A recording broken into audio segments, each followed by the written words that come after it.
So the third book is called the Aranyaka, or also the Vana Parvan, meaning the book of the forest, the wasteland. Like the name suggests, this book describes the 12-year exile that the Pandavas had to do in the forest. And as it also implies, it's also one of the longest books in the epic, right? And it goes on for 12 years, and it's 324 chapters in length. Its special characteristic of this book is that it has tons and tons and tons of sub-stories that are packed into its main plotline. Everyone that the Pandava meets in the forest, they meet all kinds of like sages and travelers and demigods and all kinds of characters. They all insist on telling them lots and lots of myths and legends and folktales and anecdotes, like dozens and dozens of them. Some of them are classics that you'll encounter, like the story of Savitri and Satyavan, or the story of King Nala and his beloved wife Damayanti, or the Ramayana even. Some of them are more obscure. But all of them are presented as valuable lessons on ethics, power, virtue, dharma, that the Pandavas are using to kind of build up their character and grow mature.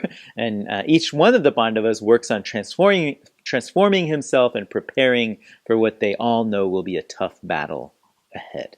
So what kind of stuff happens in the forest? Well, not a whole lot in terms of the main plot line, actually, but here are some details. First, there's lots of encounters with demons, Rakshasas, as they're known, or sages, or rishis in Sanskrit, who live in the forest. The Pandavas help the rishis, help the sages, and kill the Rakshasas. They kill the demons. Draupadi has a big argument with Yudhishthira, actually a lot of them, where she says, don't forgive those Kauravas, seek vengeance on them, look what they did to me. Arjuna takes off again on his own and has a massive and violent confrontation with Lord Shiva, who's in disguise as the hunter, known as the Kirata. The battle ends in a stalemate, actually, and then Shiva gives him Arjuna some magic weapons as a reward. Arjuna then goes up to Indra's heaven and meets his dad, hangs out there for a little while. There's a celestial nymph named Urvashi who comes and propositions Arjuna to hook up with her, but he declines her offer, saying that since she's hooked up with Indra, she's like a mother to him, right? So she curses him. She says, you don't know what it's like to be a woman. So she curses him to spend a year in the body of a woman. Right. Meanwhile, back on Earth, the Pandavas start touring around in the forest, hearing good advice and all kinds of stories from different sages that they meet. One of them finally teaches Yudhishthira the secrets of gambling, actually, right? They go on pilgrimages to all kinds of different sacred sites. They hear all kinds of myths and legends wherever they go. Along the way, a couple of interesting events happen. There's a king named Jayadratha who sees Draupadi by herself once and tries to kidnap her. The Pandavas chase after him, they capture Jayadratha, and they get her back. Then they set him free. They kind of humiliate him and set him free.